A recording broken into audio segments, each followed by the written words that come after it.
A ciência de ficar rico. Autor: Wallace Devatris. Tradução: Túlio Santos. Todos os direitos reservados a TS Global Marketing. Existe uma matéria pela qual todas as coisas são criadas, e que, em seu estado original, permeia, penetra e preenche os espaços do universo. Um pensamento nesta substância produz a coisa que é imaginada no pensamento. Uma pessoa pode dar forma às coisas em seu pensamento, e imprimindo este pensamento na substância amorfa, pode causar a criação do que pensa. Wallace Devatris. A ciência de ficar rico. Capítulo 16. Algumas advertências e observações conclusivas. Muitas pessoas zombam da ideia de que há uma ciência exata para enriquecer.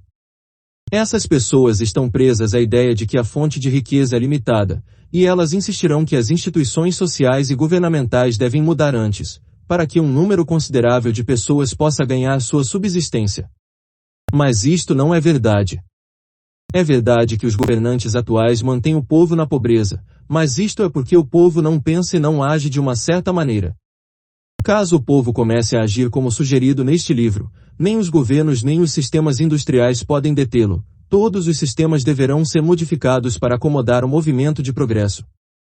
Caso o povo tivesse a mente próspera, teria a fé que poderia enriquecer, e fosse adiante com o fixo propósito de enriquecer, nada poderia mantê-los na pobreza. Os indivíduos podem aderir a uma certa maneira de agir, em qualquer era e sob qualquer governo, e enriquecer. E quando um número considerável de indivíduos fizer isso, sob qualquer governo, causarão a mudança do sistema, de modo que será aberto caminho para outros. Quanto mais pessoas ficarem ricas no plano competitivo, pior para os outros. Quanto mais ficarem ricas no plano criativo, melhor para os outros.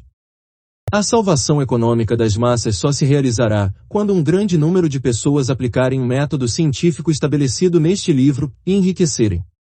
Estes mostrarão aos outros o caminho e inspirarão o desejo de vida real, com a fé que pode ser alcançada, e com o propósito de alcançá-la. No momento presente, entretanto, é suficiente saber que, nem o governo sob o qual você vive, nem o sistema capitalista, o competitivo da indústria, podem afastá-lo do enriquecimento. Quando você entra no plano criativo do pensamento, você ascende sobre todas estas coisas e torna-se cidadão de um outro reino. Sempre que você recair nos velhos modos de pensamento, corrija-se imediatamente.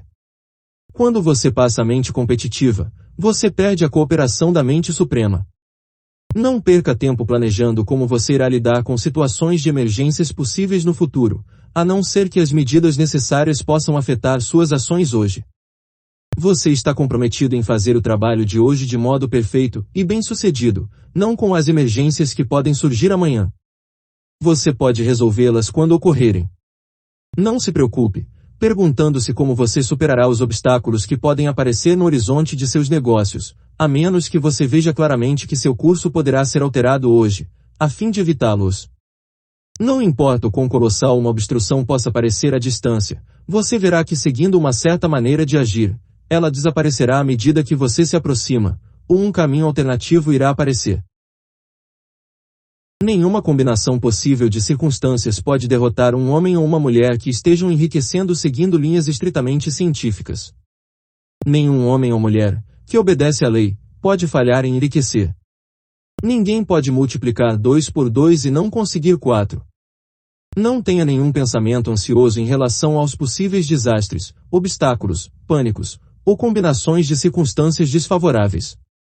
Há tempo bastante para se defrontar com tais coisas quando surgirem diante de você no presente imediato, e você verá que cada dificuldade carrega em si a possibilidade de ser superada. Controle seu discurso. Nunca fale de si, de seus problemas, ou de qualquer outra coisa de modo desanimado ou desanimador. Nunca admita a possibilidade de falha, ou fale de modo que pressuponha a falha como uma possibilidade. Nunca fale que os tempos estão difíceis, ou das condições de negócio duvidosas. Os tempos podem ser difíceis e as negociações duvidosas, para aqueles que estão no plano competitivo, mas nunca serão assim para você. Você pode criar o que você quer, e você está acima do medo. Quando os outros passarem por tempos difíceis e poucos negócios, você terá oportunidades maiores.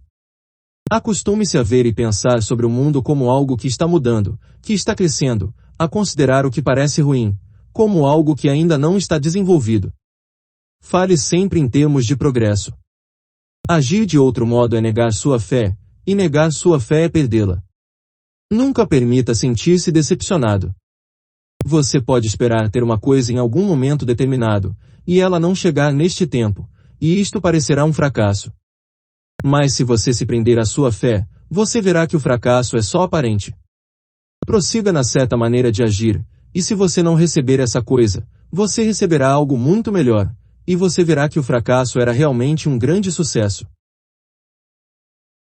Um estudante desta ciência ajustou sua mente para fazer uma determinada combinação de negociações, que no momento, lhe pareceram ser as mais desejáveis. E ele trabalhou por algumas semanas para que acontecesse. Mas, quando o momento crucial veio, ele fracassou de modo totalmente inexplicável. Era como se alguma influência oculta tivesse trabalhado secretamente contra ele. No entanto, ele não ficou decepcionado.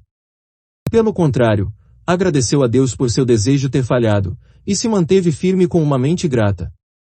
Em poucas semanas, veio uma oportunidade muito melhor, de forma que ele não deveria ter levado o primeiro negócio em conta, e ele viu que uma mente que sabe mais do que ele o impediu de perder o melhor comprometendo-se por menos. Este é o modo que cada fracasso aparente trabalhará para você, se você mantiver sua fé, e fixar seu propósito, e for grato, e fizer, a cada dia, tudo o que pode ser feito naquele dia, realizando cada etapa de sua atividade de modo bem-sucedido. Quando você falha é porque você não pediu o bastante. Persevere, e algo melhor do que você estava procurando, virá certamente. Tenha sempre isso em mente. Você não falhará porque não tem o talento necessário para fazer o que você deseja fazer. Fazendo como eu orientei, você desenvolverá todo o talento necessário para fazer seu trabalho. Não é do âmbito deste livro tratar da ciência do cultivo de talentos, mas é tão certo e simples quanto o processo de enriquecer. Entretanto, não hesite nem se abale pelo medo de que quando você alcançar determinado ponto você falhará pela falta da habilidade. Mantenha-se firme, e quando você alcançar este lugar, a habilidade lhe será fornecida. A mesma fonte de habilidades que está aberta a você, foi a que permitiu ao autodidata Lincoln fazer o maior e melhor governo já realizado por uma única pessoa. Você pode atrair para sua mente toda a sabedoria que há, e usá-la quando se encontrar com as responsabilidades que serão colocadas diante de você. Prossiga na fé total. Estude este livro. Faça dele seu companheiro constante até que você domine todas as ideias contidas nele. Quando você estiver firmemente estabelecido nesta fé, você estará firme para desistir de divertimentos e permanecer afastado dos lugares onde as ideias que se opõem a ele são pregadas em discursos ou sermões. Não leia literatura pessimista ou conflitante, nem argumente sobre o assunto. Passe a maior parte de seu tempo de lazer contemplando sua imagem, e cultivando a gratidão, e lendo este livro. Ele contém tudo o que você necessita saber sobre a ciência de enriquecer, e você encontrará todos os fundamentos resumidos no capítulo seguinte.